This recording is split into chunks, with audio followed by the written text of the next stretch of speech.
नमस्कार छात्रों, जय हिंद, वंदे मातरम। स्वागत है आपका फिर से हमारे YouTube channel bright future commerce classes में। छात्रों, आज हम पढ़ने वाले हैं क्लास 12 हिंदी मीडियम से व्यवसाय अध्ययन का लास्ट चैप्टर उपभोक्ता संरक्षण अधिनियम। बहुत ही ज़्यादा इंटरेस्टेड चैप्टर है, वीडियो में बने रहिएगा। चलिए स्टार्ट करते हैं उपभोक्ता संरक्षण अधिनियम। अगर अभी तक आपने चैनल को सब्सक्राइब नहीं किया है तो चैनल को सब्सक्राइब कर लें ताकि आपके पास नोटिफिकेशन आ जाए। तो चलिए स्टार्ट करते हैं चैप्टर नंबर लास्ट, व्यवसाय अध्ययन उपभोक्ता संरक्षण अधिनियम। तो आज का हमारा पहला क्वेश्चन है उपभोक्ता संरक्षण का अर्थ, यानी कि उपभोक्ता संरक्षण किसे कहते हैं या उपभोक्ता संरक्षण से आप क्या समझते हैं। तो क्वेश्चन में चाहे तो उपभोक्ता संरक्षण का अर्थ पूछ ले, चाहे आशय पूछ ले और चाहे किसे कहते हैं, बात एक ही है। चलिए तो उपभोक्ता संरक्षण को समझते हैं। पहले ये समझ लेते हैं उपभोक्ता कौन है। उपभोक्ता वह व्यक्ति होता है जो किसी वस्तु या सेवा को अंतिम उपभोग के लिए या प्रयोग के लिए क्रय करता है। जैसे मान लीजिएगा आप सभी छात्र हैं और आपने पेन, पेंसिल, इंक, इरेजर या कोई दूसरी वस्तु अंतिम प्रयोग के लिए खरीदी, ना कि कॉमर्शियल पर्पस के लिए, ना कि व्यावसायिक पर्पस के लिए, तो आप बेटा कौन होंगे? उपभोक्ता होंगे। संरक्षण का मतलब होता है रक्षा करना। अब रक्षा से मतलब ऐसा नहीं है कि बेटा बंदूक रख रक्षा कर रहे हैं उपभोक्ता की, नहीं। संरक्षण का मतलब है उपभोक्ता के हितों की रक्षा करना। हित का मतलब कोई भी विक्रेता, उत्पादक या सेवा प्रदाता उपभोक्ता को गलत जानकारी देकर, नकली वस्तु बेचकर, मिलावटी सामान बिना बेचकर या भ्रामक विज्ञापन बेचकर अगर ठगी करता है, चीटिंग करता है, तो सरकार ने उसके लिए कुछ नियम कानून बनाए हैं। इन्हीं से उपभोक्ता की रक्षा करना क्या कहलाता है बेटा? उपभोक्ता संरक्षण अधिनियम। सिर्फ उपभोक्ता संरक्षण। अब हम बात करते हैं हमारी भाषा में उपभोक्ता संरक्षण से क्या आशय है। तो उपभोक्ता के हितों की रक्षा करना और उसे शोषण से बचाना क्या कहलाता है बेटा? उपभोक्ता संरक्षण कहलाता है। अब बक्का बात करते हैं बुक की भाषा में उपभोक्ता संरक्षण से आशय। उपभोक्ता संरक्षण से आशय व्यवसाय में लागू किए गए, जो भी व्यवसाय में लागू किए गए हैं, क्या वैधानिक, नैतिक और आर्थिक दबावों द्वारा उपभोक्ताओं की सहायता एवं संरक्षण देने के उद्देश्य से किए गए सभी उपाय से है। यानी कि उपभोक्ता संरक्षण के अंतर्गत वो सभी उपाय आते हैं जो उपभोक्ता की सहायता और संरक्षण देने के उद्देश्य से किए जाते हैं। किससे बेटा? व्यवसाय में जो क्या लागू किए गए हैं, वैधानिक, नैतिक एवं आर्थिक दबाव लागू किए गए हैं, उनसे उपभोक्ताओं की क्या करना? सहायता एवं संरक्षण देने के उद्देश्य से किए गए जितने भी उपाय हैं वो सब क्या कहलाते हैं? उपभोक्ता संरक्षण कहलाते हैं।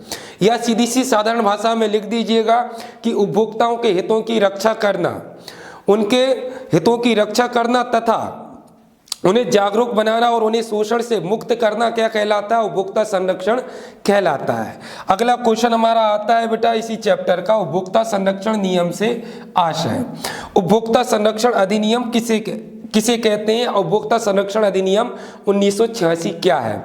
तो चलिए अब उपभोक्ता संरक्षण अधिनियम भी समझ लेते हैं।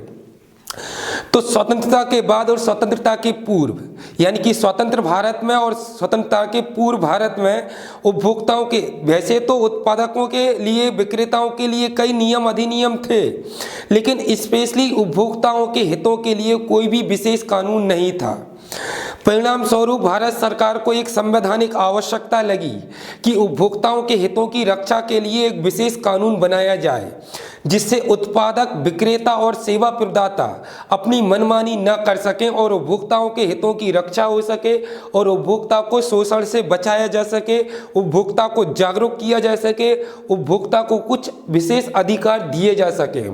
इन सब उद्देश्य से भारत सरकार ने सन 1986 में एक अधिनियम बनाया जिसका मुख्य उद्देश्य उपभोक्ताओं के हितों की रक्षा करना था।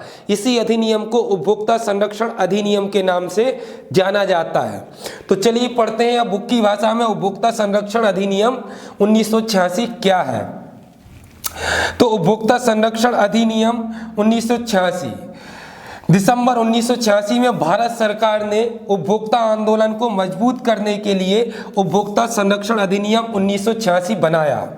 सरकार के लिए उपभोक्ता हितों का संरक्षण सर्वाधिक महत्वपूर्ण हो गया। इसी कारण इस अधिनियम को बनाया गया।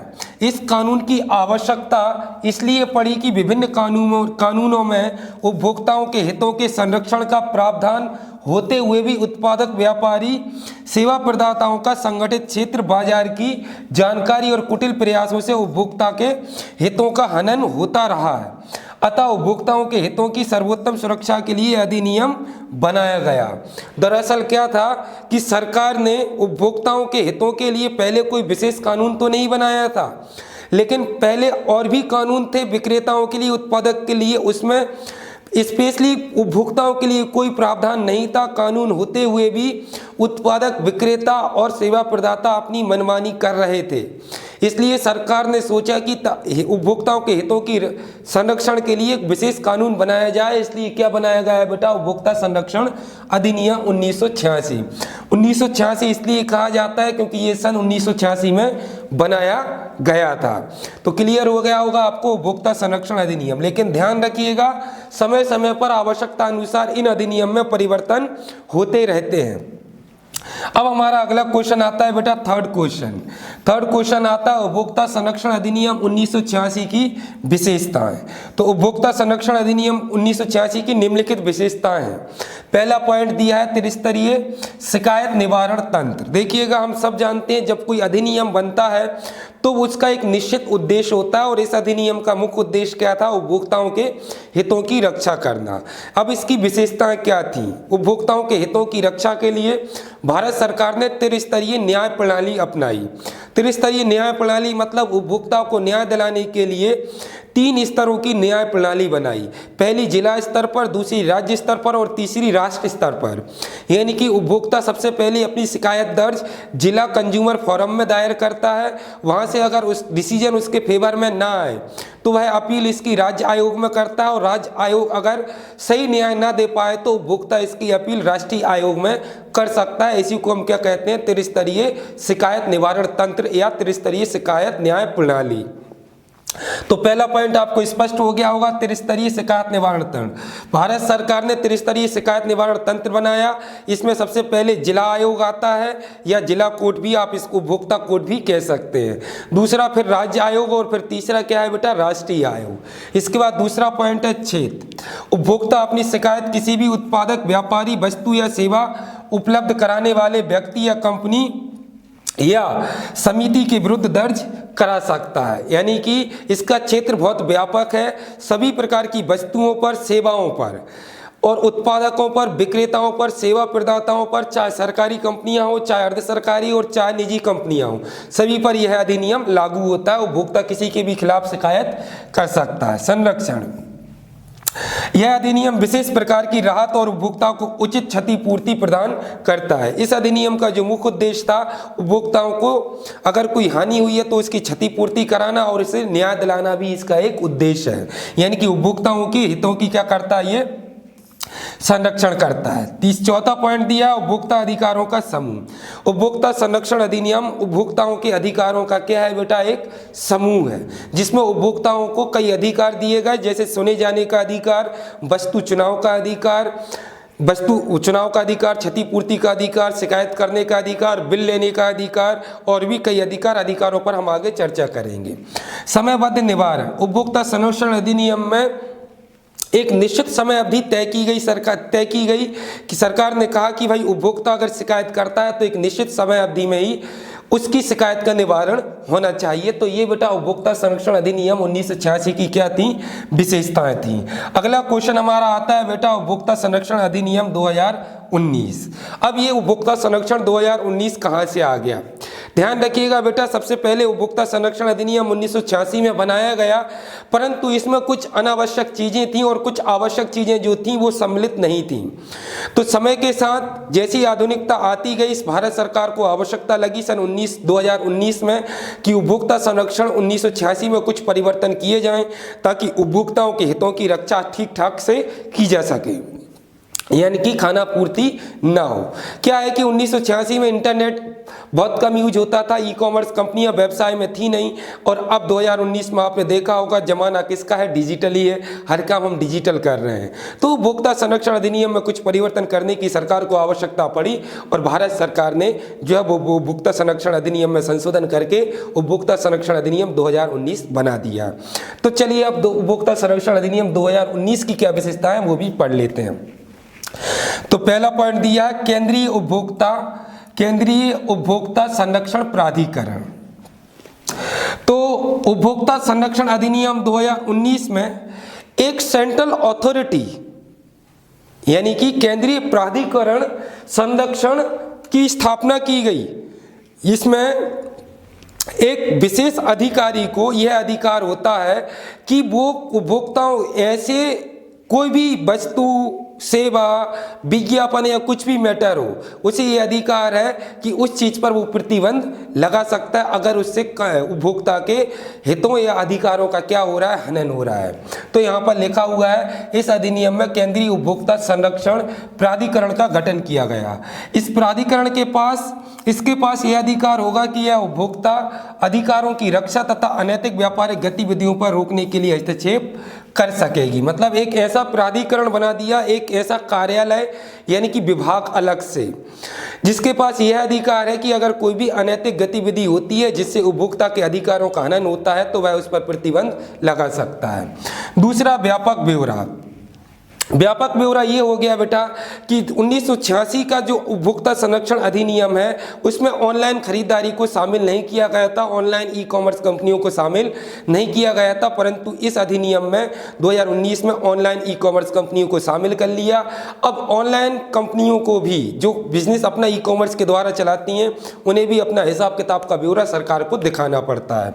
विज्ञापन, भ्रामक और झूठे विज्ञापन, 1986 आपने देखा होगा कई सेलिब्रिटी, हीरो हीरोइन या दूसरे सेलिब्रिटी डिफरेंट टाइप के भ्रामक विज्ञापन दिखाते थे, नशीले पदार्थों का विज्ञापन दिखाते थे जिससे समाज पर बुरा प्रभाव पड़ता था।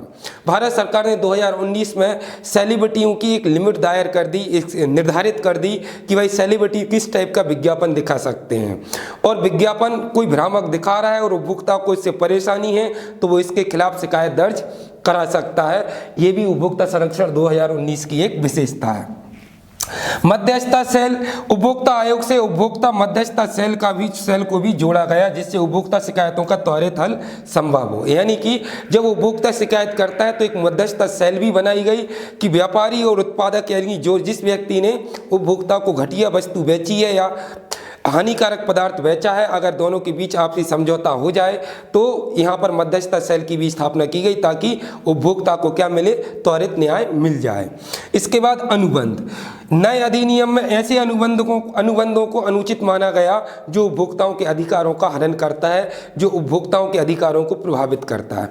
यानी कि कोई उत्पादक, विक्रेता या सेवा प्रदाता उपभोक्ता से ऐसे अनुबंध एग्रीमेंट कर लेता है जो कि अनुचित हैं और उपभोक्ता के हित में नहीं है तो इन्हें पूर्णतः प्रतिबंधित माना गया। उपभोक्ता संरक्षण 2019। अब उपभोक्ता संरक्षण 2019 आने के बाद उपभोक्ता और राजा बन गया, मतलब उपभोक्ता बेफिक्र हो गया, उपभोक्ता के पास बहुत सारे अधिकार है, अब उसको कोई भी ठगी या चीटिंग नहीं कर सकता बशर्ते आपको अपने अधिकारों का पता हो। चलिए आगे हम पढ़ेंगे भी आपके पास क्या क्या अधिकार है। अगला टॉपिक हमारा आता है बेटा, अगला क्वेश्चन हमारा आता है उपभोक्ता संरक्षण अधिनियम 2019 के प्रावधान बताइए, मतलब इसमें कौन कौन से नियम जोड़े गए। तो पहला पॉइंट तो ये है कि उपभोक्ता की परिभाषा। उपभोक्ता संरक्षण अधिनियम 2019 में सबसे पहले उपभोक्ता की परिभाषा दी गई कि उपभोक्ता कौन होगा। उपभोक्ता वह व्यक्ति है जो अपने प्रयोग के लिए कोई वस्तु क्रय करता है या सेवा प्राप्त करता है। इसमें वह व्यक्ति सम्मिलित नहीं है जो वस्तु को पुनः विक्रय हेतु वस्तु को प्राप्त करता है या क्रय करता है या व्यवसायिक उद्देश्य हेतु वस्तु को प्राप्त या क्रय करता है, उसको हम उपभोक्ता नहीं कह सकते। अगर एग्जाम में पूछ ले बेटा उपभोक्ता किसे कहते हैं, तो वह व्यक्ति जो किसी वस्तु या सेवा को अंतिम उपभोग के लिए क्रय करता है, ना कि पुनः विक्रय या कॉमर्शियल पर्पस के लिए क्रय करता है, वह उपभोक्ता कहलाता है। दूसरा प्रावधान इसमें केंद्रीय उपभोक्ता संरक्षण प्राधिकरण का निर्माण किया गया। मतलब इस अधिनियम के अंतर्गत इसमें एक केंद्र सरकार द्वारा केंद्र सरकार उपभोक्ताओं के अधिकारों को बढ़ावा और संरक्षण और उन्हें लागू करने के लिए केंद्रीय उपभोक्ता संरक्षण प्राधिकरण का गठन किया गया। मतलब भारत सरकार ने केंद्र सरकार ने इसमें एक उपभोक्ता केंद्रीय प्राधिकरण का भी गठन किया। इस प्राधिकरण यानी कि अथॉरिटी के पास ये अधिकार है कि अगर कोई व्यक्ति अनैतिक गतिविधियां क्रियाएं करता है, कोई उत्पादक विक्रेता या सेवा प्रदाता, तो उस पर यह रोक लगा सकती है।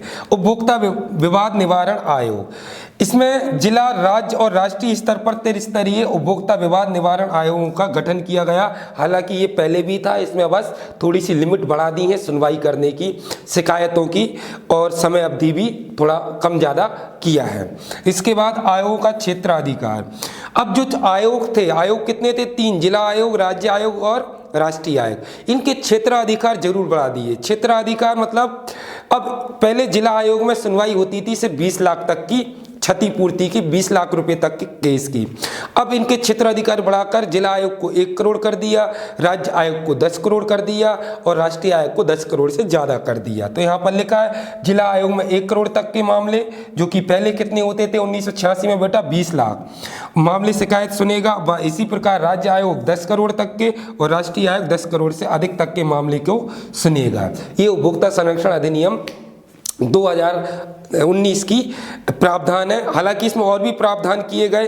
पहले उपभोक्ता उसी जगह पर अपनी शिकायत दर्ज करता था जहां से उसने वस्तु क्रय की है। अब किसी भी राज्य में, किसी भी जिले में अपने नज़दीकी उपभोक्ता जिला केंद्र में शिकायत दर्ज करा सकता है। चलिए अगला क्वेश्चन हमारा आता है, इसके उद्देश्य। उपभोक्ता संरक्षण अधिनियम 2019 के उद्देश्य क्या है? तो उपभोक्ता संरक्षण अधिनियम 2019 के निम्नलिखित उद्देश्य थे।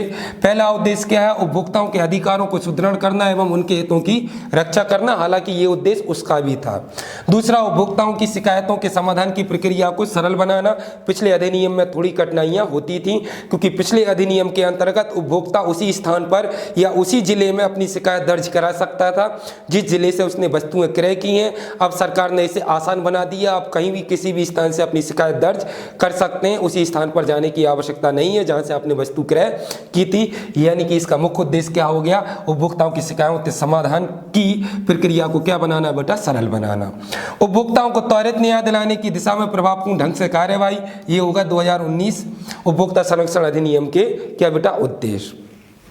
अगला हमारा क्वेश्चन आता है, अब अगला क्वेश्चन आता है उपभोक्ता संरक्षण अधिनियम 1986 और उपभोक्ता संरक्षण अधिनियम 2019 में अंतर। दोनों अधिनियम में अंतर अभी तक आपने पढ़ा है तो बहुत सारे अंतर आपको वैसे भी समझ में आ गए होंगे, फिर भी चलिए अंतर स्पष्ट करते हैं। पहला दिया है नियामक।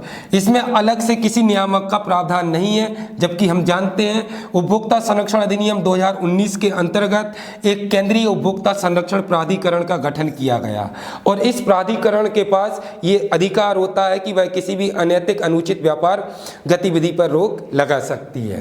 दूसरा, ई कॉमर्स कंपनी। हम अच्छे जानते हैं सन 1986 का उपभोक्ता संरक्षण जो अधिनियम है उसमें ई कॉमर्स कंपनियों के लिए कोई प्रावधान नहीं था। ई कॉमर्स कंपनियों पर यह अधिनियम लागू नहीं होता था, परंतु वर्तमान में उपभोक्ता संरक्षण 2019 के अंतर्गत अब ई कॉमर्स कंपनियों पर भी उपभोक्ता संरक्षण 2019 लागू होता है। यानी कि 2019 में इसको सम्मिलित कर लिया गया, किसको बेटा? ई कॉमर्स कंपनियों को। इसके बाद उपभोक्ता न्यायालय। इस अधिनियम के अंतर्गत शिकायत वहीं दर्ज करा सकता था उपभोक्ता जहां उसने विक्रेता की सेवाएं ली हैं। अगर आपने मुंबई से विक्रेता की सेवाएं ली हैं तो शिकायत दर्ज करने के लिए बेटा आपको वहीं जाना होता था। इसमें उपभोक्ताओं को बहुत कठिनाई थी, ये बहुत बड़ी समस्या थी। लेकिन भारत सरकार ने इसे 2019 में संशोधन करके यह प्रावधान कर दिया कि भाई अब आप किसी भी, कहीं भी, किसी भी स्थान पर आप अपनी शिकायत दर्ज कर सकते हैं, अपील कर सकते हैं। आपको उसी स्थान पर जाने की आवश्यकता नहीं जहां से आपने वस्तु क्रय की थी। मध्यस्थता सेल, इसमें कोई मध्यस्थता सेल नहीं थी। मध्यस्थता सेल मतलब ऐसा जो समझौता करवा सके विक्रेता और किसके बीच? उपभोक्ता के बीच। परंतु अब 2019 उपभोक्ता संरक्षण अधिनियम के अंतर्गत एक मध्यस्थता सेल को भी जोड़ा गया जो कि उपभोक्ता को शीघ्र न्याय दिलाने में सहायक रहा। तो बेटा ये हो गया हमारा उपभोक्ता संरक्षण अधिनियम 2019 और 1986 में अंतर। चलिए अगला क्वेश्चन अब हम अच्छे से समझ लेते हैं। अब हमारा अगला क्वेश्चन आता है उपभोक्ता संरक्षण अधिनियम का महत्व। इसका क्या महत्व रहा? हम अच्छे से जानते हैं, जब भारत सरकार ने हमें कोई विशेष अधिकार नहीं दिए थे तो विक्रेता, उत्पादक और सेवा प्रदाता बहुत मनमानी करते थे। भ्रम दिखाकर हमें वस्तुएं बेचना, वापस न करना, नकली वस्तुएं बेचना, अधिक मूल्य पर वस्तुएं बेचना, भ्रामक विज्ञापन दिखाना, इन सबसे उपभोक्ता बहुत ज़्यादा पीड़ित और शोषण में था। भारत सरकार को एक संवैधानिक आवश्यकता लगी और भारत सरकार ने एक अधिनियम बना दिया। उस अधिनियम के बहुत सारे महत्व हैं आज हमारे लिए। आज हम खुद को ठगा हुआ महसूस नहीं करते हैं क्योंकि हमारे पास कुछ अधिकार हैं, पावर हैं, हम जागरूक हैं। अब हम किसी भी उत्पादक या विक्रेता के खिलाफ या विज्ञापन दिखाने वाले के खिलाफ शिकायत दर्ज कर सकते हैं। तो चलिए पढ़ते हैं महत्व उपभोक्ता संरक्षण अधिनियम का। पहला महत्व हो गया बेटा अनुचित एवं अनैतिक व्यापारिक क्रियाओं पर रोक। सब जानते हैं उपभोक्ता संरक्षण अधिनियम से अब उत्पादक, विक्रेता और सेवा प्रदाता अनैतिक और अनुचित व्यापार क्रियाएं नहीं करते। अब उन्हें डर रहता है कि कहीं उपभोक्ता हमारी शिकायत ना कर दे। दूसरा, विपणन विचार का क्रियान्वयन। उपभोक्ता संरक्षण से व्यापारियों को अनेक सूचनाएं की जानकारी होती रहती है। वास्तव में वह उपभोक्ताओं की वास्तविक इच्छाओं और आवश्यकताओं को समझने लगते हैं, जिससे विपणन विचार का क्या होता है? क्रियान्वयन होता है। यानी कि अब उपभोक्ता केवल वही वस्तु बनाते हैं या उसी वस्तु का विज्ञापन दिखाते हैं जिसकी उपभोक्ता को आवश्यकता है। भ्रामक विज्ञापन देने से उत्पादक या विक्रेता बचते हैं। वितरण में सुधार। उपभोक्ता संरक्षण अधिनियम आने से वितरण प्रणाली में भी क्या हो गया बेटा? सुधार हो गया। पहले आपने देखा होगा उपभोक्ता संरक्षण अधिनियम में उपभोक्ता जागरूक नहीं होता था, लोग नकली मिलावटी सामान बेचते थे, परंतु अब आज उच्च गुणवत्ता का सामान विक्रय होता है, उत्पादित होता है। क्रेता सावधान के स्थान पर विक्रेता सावधान। उपभोक्ता संरक्षण अधिनियम जब नहीं था तो एक स्लोगन चलता था व्यापार में, क्रेता सावधान। क्रेता सावधान का मतलब ये है कि हमेशा लोग ये कहते थे कि भाई खरीदते समय होशियार रहिएगा, नहीं तो विक्रेता आपको ठग लेगा। लेकिन वर्तमान में जब से ये उपभोक्ता संरक्षण अधिनियम बना है तो ये स्लोगन ही बदल गया। अब ये आ गया विक्रेता सावधान। अब वस्तु बेचने से पहले विक्रेता 10 बार सोचता है कि मैं कहीं नकली वस्तु या मिलावटी सामान तो नहीं बेच रहा हूं, क्योंकि अब उपभोक्ता जागरूक है और उसके पास अधिकार है। यानी कि उपभोक्ता संरक्षण अधिनियम से क्रेता सावधान के स्थान पर विक्रेता सावधान सिद्धांत लागू हो पाया। किसकी वजह से? उपभोक्ता संरक्षण अधिनियम की वजह से। तो ये बेटा हो गया हमारे उपभोक्ता संरक्षण अधिनियम का महत्व। और भी हो सकते हैं, उपभोक्ताओं के शोषण से बचाव हो गया, उपभोक्ताओं की शिकायतों का शीघ्र निवारण होने लगा। ये सब बेटा उपभोक्ता संरक्षण के क्या है? महत्व है। अगला हमारा क्वेश्चन आता है बेटा इसी का, उपभोक्ता संरक्षण, उपभोक्ता के अधिकार। मोस्ट आईएमपी क्वेश्चन आपके एग्जाम के लिए तो बेटा आईएमपी है ही, लेकिन आपके वास्तविक जीवन में भी इन अधिकारों का आपको प्रयोग करना है। अच्छे से समझ लीजिए। पहला पॉइंट हो गया बेटा सुरक्षा का अधिकार, सूचित होने का अधिकार, चुनाव का अधिकार, उपभोक्ता शिक्षा का अधिकार। सुरक्षा का अधिकार, सुरक्षा के इस अधिकार के अंतर्गत उपभोक्ताओं को किसी भी वस्तु या सेवा से सुरक्षित रहने का अधिकार है। अर्थात कोई उत्पादक या विक्रेता किसी ऐसी वस्तु का उत्पादन करता है या विक्रय करता है जिससे उपभोक्ता को कोई क्षति हो जाती है तो उसकी जिम्मेवारी उत्पादक और विक्रेता की होती है। उपभोक्ता चाहे तो इन खतरनाक वस्तुओं से अगर कोई हानि हुई है तो उसके खिलाफ शिकायत दर्ज कर सकता है। उदाहरण के लिए अगर उत्पादक ऐसी वस्तु का निर्माण करता है जिससे आपको ऐसी इलेक्ट्रॉनिक वस्तु का निर्माण करता है जिससे आपको करंट लग जाए, या ऐसी वस्तु का निर्माण करता है जो आपको शारीरिक रूप से क्षति पहुंचा दे, तो इसकी शिकायत आप किसके खिलाफ कर सकते हैं? उत्पादक या विक्रेता के खिलाफ कर सकते हैं, क्योंकि आपके पास कौन सा अधिकार है? सुरक्षा का अधिकार। उदाहरण के लिए सपोज करिए आपने प्रेशर कुकर खरीदा और प्रेशर कुकर फट गया और आपकी दाल छत पर बन गई, आपका नुकसान हो गया, शारीरिक रूप से भी आपको क्षति हो गई, तो आप प्रेशर कुकर कंपनी के खिलाफ शिकायत दर्ज कर सकते हैं, क्योंकि सुरक्षा के अधिकार के अंतर्गत कोई भी उत्पादक उस वस्तु का निर्माण नहीं कर सकता जो उपभोक्ता को असुरक्षित रखे, उपभोक्ताओं को हानि पहुंचाए। आपने प्रेस लिया, कूलर लिया, फ्रिज लिया, उससे आपको करंट लग गया तो इसके खिलाफ भी आप शिकायत दर्ज करा सकते हैं, क्योंकि सुरक्षा के अधिकार के अंतर्गत कंपनी ऐसी वस्तु का विक्रय नहीं कर सकती उपभोक्ता को हानि हो जाए। दूसरा पॉइंट है सूचित होने का अधिकार। किसी भी वस्तु क्रय करने से पहले आपको इसकी पूर्ण जानकारी लेने का पूर्ण अधिकार है। सूचना के अधिकार के अंतर्गत लिखा है उत्पाद उत्पाद से संबंधित गलत या भ्रामक सूचना, विज्ञापनों, लेबलिंग या इस प्रकार के अन्य उपायों के विरुद्ध उत्पादक को संरक्षण दिया जाना चाहिए। किसके अंतर्गत? सूचित होने के अधिकार। अगर कोई गलत सूचना देता है तो आपके पास अधिकार है कि आप उसके खिलाफ शिकायत दर्ज कर सकते हैं सूचना के अधिकार के अंतर्गत। या कोई उत्पादक या विक्रेता कोई जानकारी छिपा कर आपको वस्तु बेचता है तब भी सूचना के अधिकार के अंतर्गत आप इसकी शिकायत दर्ज कर सकते हैं। इसके बाद चुनाव का अधिकार। उपभोक्ता को अपनी इच्छा, पसंद और अपनी बजट के अनुसार वस्तु क्रय करते समय वस्तु चुनाव का अधिकार होता है। कोई भी उत्पादक, विक्रेता, सेवा प्रदाता किसी भी वस्तु क्रय करने के लिए उपभोक्ता पर दबाव नहीं बना सकता। यानी कि ये आपका अधिकार है कि आप दुकान पर जाइए, 100 जोड़ी कपड़े पटकवाइए और कह दीजिएगा भैया पसंद नहीं आया रख लीजिए।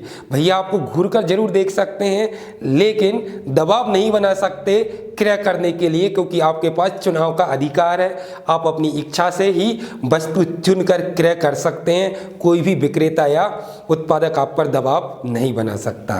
उपभोक्ता शिक्षा का अधिकार। उपभोक्ता को शिक्षित होने का भी अधिकार है। उपभोक्ता जब शिक्षित होता है तभी अपने अधिकारों का प्रयोग कर सकता है, इसलिए इस अधिकार के अंतर्गत उपभोक्ताओं को शिक्षित होने का भी अधिकार होता है। और भी अधिकार हो सकते हैं बेटा, जैसे शिकायत करने का अधिकार। आप किसी भी वस्तु के खिलाफ या उत्पादक के खिलाफ या विक्रेता के खिलाफ जो हानिकारक है या गलत तरीके से विज्ञापन प्रदाता के खिलाफ शिकायत दर्ज कर सकते हैं, ये भी आपका अधिकार है। मूल भाव करने का भी उपभोक्ता के पास अधिकार होता है। नाप तौल करने का भी उपभोक्ता के पास अधिकार होता है। इसके बाद बिल लेने का भी उपभोक्ता के पास अधिकार है। अगर कोई विक्रेता या कोई उत्पादक या सेवा प्रदाता इन सब सेवाओं को, अधिकारों का आपकी हनन करता है तो आप इसकी शिकायत नज़दीकी कंज्यूमर फोरम यानी कि जिला उपभोक्ता केंद्र में, डिस्ट्रिक्ट कंज्यूमर फोरम में इसकी शिकायत दर्ज कर सकते हैं। शिकायत दर्ज करने के लिए अब आपको ज़्यादातर कार्यालय नहीं जाना पड़ता, ऑनलाइन घर बैठकर मोबाइल से भी आप शिकायत दर्ज कर सकते हैं। चलिए अगला हमारा क्वेश्चन आता है, ये उपभोक्ता के अधिकार हो गए। अगला हमारा क्वेश्चन आता है बेटा उपभोक्ता के विभिन्न उत्तरदायित्व या जिम्मेदारियां। तो जब उपभोक्ता को भारत सरकार ने अधिकार दिए तो बेटा उपभोक्ता की कुछ जिम्मेदारियां भी होती हैं जिन्हें उपभोक्ता को पूरा करना होता है। तो उपभोक्ता के विभिन्न उत्तरदायित्व या जिम्मेदारियां निम्नलिखित होती हैं। पहला, उपभोक्ता अपने अधिकारों का आवश्यक उपयोग करे। दूसरा, उपभोक्ता को सावधान रहना चाहिए, विज्ञापन से भ्रमित नहीं होना चाहिए, उपचार हेतु शिकायत करनी चाहिए। देखिएगा बेटा, हमें अधिकार तो दिए भारत सरकार ने, लेकिन हमारी भी कुछ जिम्मेदारियां हैं, दायित्व हैं। जैसे आप वस्तु क्रय कर रहे हैं तो उपभोक्ता अपने अधिकारों का आवश्यक प्रयोग करें। यानी कि जब आप वस्तु क्रय कर रहे हैं तो आपको सरकार ने जो अधिकार दिए हैं, जैसे चुनाव का अधिकार, क्रय पूर्व जानकारी का अधिकार, सूचित होने का अधिकार, वस्तु वापसी का अधिकार, गारंटी वारंटी जानने का अधिकार, बिल लेने का अधिकार, इन सारे अधिकारों का आप प्रयोग करें, ये आपका दायित्व है। दूसरा, उपभोक्ता के सावधान रहना चाहिए। जब आप किसी वस्तु को क्रय करते हैं तो आपको वस्तु क्रय करते समय सावधान रहना चाहिए कि कहीं कोई नकली, मिलावटी या एक्सपायर वस्तु तो नहीं है। उसकी वस्तु क्रय से पूरी जानकारी ले लेनी चाहिए। विज्ञापन से भ्रमित ना होना चाहिए। जो भ्रमित विज्ञापन होते हैं उनसे आपको भ्रमित नहीं होना चाहिए। जैसे 7 दिन का गोरा निकार, ये भ्रमित विज्ञापन है, कभी गोरे मोरे होते नहीं हैं और लाखों क्रीम लगा लेते हैं, कई दिन होता है। तो इसलिए आपका भी ये दायित्व है बेटा कि भ्रामक विज्ञापन जो दिखा रहे हैं, ये ताबीज पहन लीजिएगा, ये हो जाएगा, ये बात तेल लगाइएगा, बाल उग जाएंगे, तो ये सारी चीज़ें बेटा भ्रामक हैं, इन पर हमें विश्वास नहीं करना चाहिए। ये भी हमारा दायित्व है। उपचार हेतु शिकायत। अगर कोई विक्रेता, सेवा प्रदाता या उत्पादक आपका शोषण करता है, आपको गलत वस्तु का विक्रय करता है तो इसकी शिकायत आपको करनी चाहिए। ये सब आपके उत्तरदायित्व हैं। क्रय से वस्तु जब क्रय करते हैं तो उसका बिल लेना ना भूलें, ये भी आपका दायित्व है। वस्तु की तौल मूल करके देख लें, डेट देख लें, एक्सपायरी डेट देख लें, ये सारी चीज़ें देखना आपका दायित्व है। तो ये बेटा उपभोक्ता के क्या हो गए, दायित्व हो गए। अगला क्वेश्चन हमारा आता है बेटा उपभोक्ता संरक्षण के साधन कौन कौन से हैं। तो उपभोक्ता संरक्षण के साधन निम्नलिखित होते हैं। उपभोक्ता संरक्षण के साधन मतलब वो साधन जिनसे उपभोक्ताओं के हितों की रक्षा होती है। भारत सरकार ने जिन्हें विशेषकर इसलिए बनाया है ताकि उपभोक्ताओं के हितों का संरक्षण हो सके और उपभोक्ता को जागरूक कर सकें। तो पहला लोक अदालत, दूसरा इको मार्क स्कीम, तीसरा उपभोक्ता केंद्र और त्रिस्तरीय शिकायत तंत्र। और भी चीज़ें होती हैं बेटा, लाइक जैसे हॉलमार्क स्कीम, ISI स्कीम और अलग अलग प्रकार के कई उपभोक्ता संरक्षण के साधन भारत सरकार द्वारा बनाए गए। चलिए अब विस्तार से पढ़ते हैं लोक अदालत क्या होती है। तो चलिए समझ लेते हैं लोक अदालत क्या होती है। उपभोक्ताओं को शीघ्र न्याय दिलाने की दृष्टि से लोक अदालत का गठन किया जाता है, जहां उपभोक्ता या पीड़ित पक्षकार अपनी शिकायत दर्ज करा उसका निवारण तुरंत करवा सकता है। सामान्यतः यह अदालतें बिजली कंपनियां, रेलवे, BSNL, SBI यानी कि बैंक जो है आपका, कंपनियां आदियों के द्वारा आयोजित की जाती है। इनकी स्थापना धारा 39A के अंतर्गत की जाती है। ध्यान रखिएगा बेटा, लोक अदालत क्या है। दरअसल क्या होता है, कभी कभी ऐसा होता है कि कुछ उपभोक्ता ऐसे होते हैं जिनकी शिकायत का निवारण कई दिनों तक सार्वजनिक कंपनियां निवारण नहीं कर पाती। तब ऐसी कंपनियां जो सार्वजनिक हैं या सरकारी हैं या अर्ध सरकारी हैं, वो एक विशेष अवधि पर लोक अदालत का आयोजन करता है। लोक अदालत का आयोजन संबंधित कंपनी के द्वारा ही एक विशेष तिथि पर किया जाता है, ताकि उपभोक्ता आकर अपनी शिकायत का निवारण करवा सके। अब लोक अदालत वह स्थान होते हैं जहां पर उपभोक्ता अपनी शिकायत को लेकर जा सकता है और उसका निवारण तुरंत एट द टाइम, मतलब उपभोक्ता को दोबारा नहीं बुलाया जाता, तुरंत उसी समय उस शिकायत का निवारण किया जाता है। वो क्या कहलाती है, लोक अदालत। यही लोक अदालत का आयोजन सामान्यतः सार्वजनिक कंपनियों के द्वारा किया जाता है, जैसे बिजली कंपनियां, कुछ बैंक के जो उपभोक्ता डिफॉल्टर हो गए हैं, अपना ऋण नहीं चुका पा रहे हैं, तो उनकी शिकायत का समाधान करने के लिए, उनकी समस्या का समाधान करने के लिए वो एक विशेष तिथि पर लोक अदालत का आयोजन करते हैं। उपभोक्ताओं को लोक अदालत में बुलाया जाता है, उपभोक्ता अपना पक्ष रखता है और जो भी उनके पक्ष में निर्णय होता है वो तुरंत सुना दिया जाता है। लोक अदालत का गठन उपभोक्ता संरक्षण अधिनियम 1986 की धारा 39A के अंतर्गत किया जाता है। ये विशेष अदालत होती हैं जो विशेष अवधि पर निश्चित समय के लिए आयोजित की जाती हैं। किसके द्वारा बेटा, सार्वजनिक कंपनियों के द्वारा। इनमें उपभोक्ताओं को तुरंत क्या मिलता है बेटा, ये न्याय मिलता है, इसमें कोई तारीख नहीं दी जाती है। वह क्या कहलाते हैं, लोक अदालत। आपने देखा होगा आसपास सबसे अधिक जो लोक अदालतें आयोजित होती हैं वो बिजली कंपनियों और सार्वजनिक बैंकों के द्वारा ही आयोजित की जाती हैं, और भी कंपनियां हो सकती हैं जो सार्वजनिक हैं। तो स्पष्ट हो गया होगा लोक अदालत क्या है। अगला क्वेश्चन हमारा आता है बेटा, eco mark scheme. Eco friendly product को बढ़ावा देने के लिए भारत सरकार के वन मंत्रालय के विभाग द्वारा एक इको मार्क स्कीम सन 1992 में लागू की गई। ये एक ऐसा चिन्ह है, इको मार्क एक ऐसा चिन्ह है मिट्टी के मटके के आकार का, जो ऐसे उत्पादों को दिया जाता है जो पूर्णतः इको फ्रेंडली हैं और जिनसे पर्यावरण को कोई हानि नहीं पहुंचती। तो ये क्या कहलाती है बेटा, इको मार्क स्कीम। अब उपभोक्ता जब वस्तु को क्रय करता है तो वो इको मार्क देखकर क्रय करता है। जिस वस्तु पर इको मार्क साइन बना होता है वो वस्तु क्या है, इको फ्रेंडली है, इससे पर्यावरण को कोई नुकसान नहीं होता। तो लिखा है वन मंत्रालय द्वारा सन 1992 को इको मार्क स्कीम लागू की गई। इको मार्क एक मिट्टी के मटके के आकार का चिन्ह होता है जो ऐसे उत्पादों को दिया जाता है जिनसे पर्यावरण को कोई नुकसान ना हो। यह चिन्ह कई उत्पादों जैसे डालडा, घी, साबुन आदि को दिया जाता है। तो ये हो गई बेटा हमारी इको मार्क स्कीम। कब लागू हुई, 1992 में। अगला हमारा क्वेश्चन आता है बेटा, जिला फोरम से आप क्या समझते हैं। जिला उपभोक्ता केंद्र भी कहते हैं इसे, डिस्ट्रिक्ट कंज्यूमर फोरम भी कहते हैं, जिला उपभोक्ता केंद्र भी कहते हैं। तो उपभोक्ताओं को न्याय दिलाने के लिए भारत सरकार के द्वारा प्रत्येक जिले में एक उपभोक्ता अदालत या जिला उपभोक्ता केंद्र की स्थापना की गई, जहां पर सर्वप्रथम उपभोक्ता अपनी शिकायत दर्ज कर सकता है। और यहाँ इन उपभोक्ता केंद्रों में, जिला उपभोक्ता केंद्र में उपभोक्ता 1 करोड़ तक के मामले की शिकायत दर्ज करा सकता है। पहले का जो अधिनियम था 1986, उसमें 20 लाख तक की शिकायतें जिला उपभोक्ता केंद्र में होती थी, परंतु इसका क्षेत्र अधिकार बढ़ा दिया है भारत सरकार ने। सन 2019 में उपभोक्ता संरक्षण अधिनियम 2019 संशोधन 1986 में संशोधन किया गया और उपभोक्ता संरक्षण अधिनियम 2019 बनाया गया। इसमें अब जिला उपभोक्ता केंद्र में आप 1 करोड़ तक की शिकायत दर्ज करा सकते हैं। तो लिखा है राज्य सरकार प्रत्येक जिले में एक या एक से अधिक जिला फोरम स्थापित कर सकती है। जिला फोरम के प्रमुख लक्षण हैं, इसमें अध्यक्ष सहित 3 सदस्य होते हैं जिला उपभोक्ता केंद्र में, जिसमें एक महिला सदस्य होती है। इनकी नियुक्ति राज्य सरकार द्वारा की जाती है। जिला फोरम में 1 करोड़ तक के विवादों से संबंधित शिकायत दर्ज कराई जा सकती है।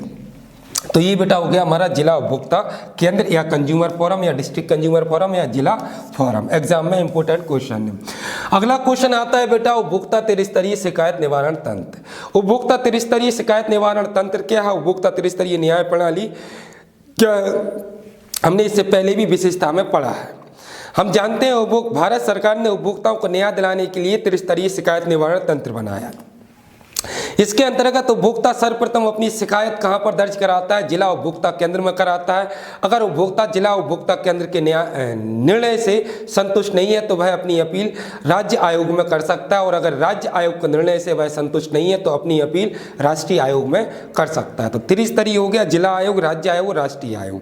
तो इसी को हम बेटा क्या कहते हैं? उपभोक्ता त्रिस्तरीय शिकायत निवारण तंत्र। तो स्पष्ट हो गया होगा आपको उपभोक्ता शिकायत निवारण तंत्र। तो ये आपका चैप्टर कंप्लीट हो गया है। वीडियो पसंद आया हो तो लाइक कर लें, अगर कोई डाउट हो तो कमेंट बॉक्स में कमेंट कर दें, चैनल को सब्सक्राइब कर लें ताकि अगली वीडियो का नोटिफिकेशन आपके पास आ जाए।